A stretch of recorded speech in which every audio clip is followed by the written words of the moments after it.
আসসালামু আলাইকুম সুপ্রিয় দর্শক। প্রেমের টানে ইন্দোনেশিয়া থেকে এক মেয়ে এসেছেন বাংলাদেশে। হ্যাঁ, প্রিয় দর্শক, এমনটাই ঘটেছে। আপনারা আমার পাশে যে মেয়েটিকে দেখতে পাচ্ছেন, ইনি ইন্দোনেশিয়ার বাসিন্দা। তিনি সিঙ্গাপুরে থাকেন, সিঙ্গারিতে কর্মরত থাকেন এবং আমাদের বাংলাদেশেরই একজন ভাইয়ের কাছে তিনি এসেছেন প্রেমের টানে এবং আমাদের যে বাংলাদেশি ভাই তিনি চুয়াডাঙ্গার আলমডাঙ্গা উপজেলার অনুলমপুর গ্রামের শুভ। এই শুভ এই শুভ কিন্তু সিঙ্গাপুরে প্রায় ১২-১৩ বছর ধরে কর্মরত ছিলেন এবং তারা জানায় যে এই শুভ গত ১ বছর আগে বা ১-১.৫ বছর আগে বাংলাদেশে চলে এসেছেন এবং সেখানেই তারপরই আজকে বা কিছুদিন আগে এই মেয়েটিও বাংলাদেশে চলে এসেছেন তাকে বিয়ে করার জন্য। এমনটাই আমরা শুনতে পাচ্ছি, প্রিয় দর্শক। এবং আমরা যতদূর পর্যন্ত জানতে পেরেছি ওই শুভ যখন সিঙ্গাপুরে ছিল, তখন তাদের ওই শুভ সিঙ্গাপুরে ছিল। আবার ওই যে ইন্দোনেশিয়ার যে মেয়ে, ওই মেয়েটাও সিঙ্গাপুরে ছিল।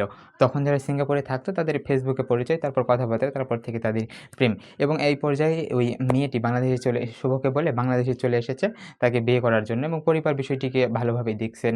তারা ওইভাবে কোনো রিঅ্যাক্ট করেনি বা পাড়া প্রতিবেশী লোকজন যেগুলো আছে তারাও ভালোভাবেই দেখছেন। তারা ওইভাবে কোনো রিঅ্যাক্ট করেনি। এবং এই ঘটনাটি ঘটে কিছুদিন আগেই এবং সবাই একটু মানে সবাই পরিবার বা এলাকার যারা আশেপাশে আছে তারা একদম আনন্দিত হয়ে গেছে। মানে সবাই অবাক হয়ে দেখতে আসছে। বাড়িতে প্রতিনিয়তই ভিড় জমতেছে তাদের, জানতেছে এবং আমরা যতদূর পর্যন্ত জানতে পেরেছি ওই মেয়েটিকে এবং ছেলেটিকে তাদের আগামী ৫ তারিখে তাদের আনুষ্ঠানিকভাবে বিয়ের কার্যক্রম সম্পূর্ণ করা হবে এবং এরপর জন্য তাদেরকে যে পদক্ষেপগুলো নেওয়া দরকার গেট প্যাডম্যান সাজাচ্ছে। অবশ্য তাদের বিয়ে হয়ে গেছে। তারা মেয়েটি আসার সাথে সাথেই চুয়াডাঙ্গায় তাদের বিয়ে হয়ে গেছে বলে জানিয়েছেন। এবং এই ঘটনাটিকে আপনি কিভাবে দেখছেন? এলাকাবাসী ভালোভাবে দেখছে। আপনি কিভাবে দেখছেন? এবং এরকম ঘটনা প্রায়ই আমাদের দেশে অহরহ ঘটে। প্রতি বছরই হয়, সমস্যা নাই। কিন্তু আপনি কিভাবে দেখছেন এটাকে? ভালোভাবে দেখছেন নাকি খারাপভাবে দেখছেন? এবং ওই মেয়েটির আসা ঠিক হয়েছে কি হয়নি?